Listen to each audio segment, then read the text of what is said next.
Thomas and Friends. Thomas' crazy day.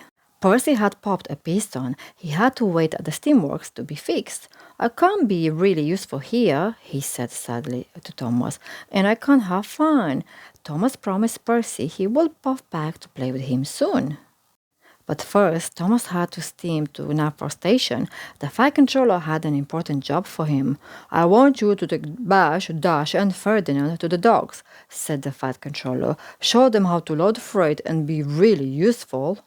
Thomas was excited about leading Bash, Dash, and Ferdinand to the docks, but then he remembered his promise to Percy. Oh no, he puffed. How can I play with Percy and show the other engines how to be really useful? At the docks, Thomas had a brilliant idea. He told Cranky the crane to show the other engines how to load the freight. Cranky was not pleased. He did not like being told what to do, but it was too late. Thomas had puffed off to play with Percy. Percy's piston was fixed and he was excited to see Thomas. Let's play hide and seek, said Thomas. That made Percy smile even more. He loved playing hide and seek with Thomas, but when Percy puffed off to hide, Thomas raced back to the docks.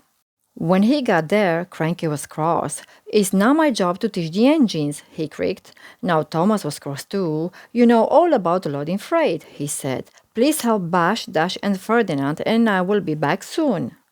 Thomas whooshed back to find Percy, but he was so busy worrying about the freight that he didn't see Percy hiding.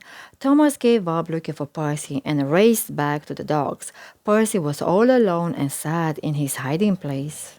Thomas thundered into the docks, and there, what did he see? Cranky had lifted up Ferdinand and was loading him onto a ship. Cranky thought it was funny. Unload Ferdinand now, please. Thomas puffed crossly, and then he whooshed full speed back to find Percy. Percy, where are you? Called Thomas. Percy puffed sadly out of his hiding place. You didn't play properly, he said. That was no fun at all. Thomas had upset Percy, and he hadn't loaded the freight with the engines either. He felt terrible, but then he had an idea. Thomas and Percy puffed to the docks where Ferdinand was back on the tracks. Then they both showed the other engines how to load their flatbeds with freight, and with a bash and a dash and a giggle they all worked together. That was fun, Thomas, laughed Percy, and everyone agreed, even Cranky. Thomas being from buffer to buffer, being really useful is the most fun of all, he peeped.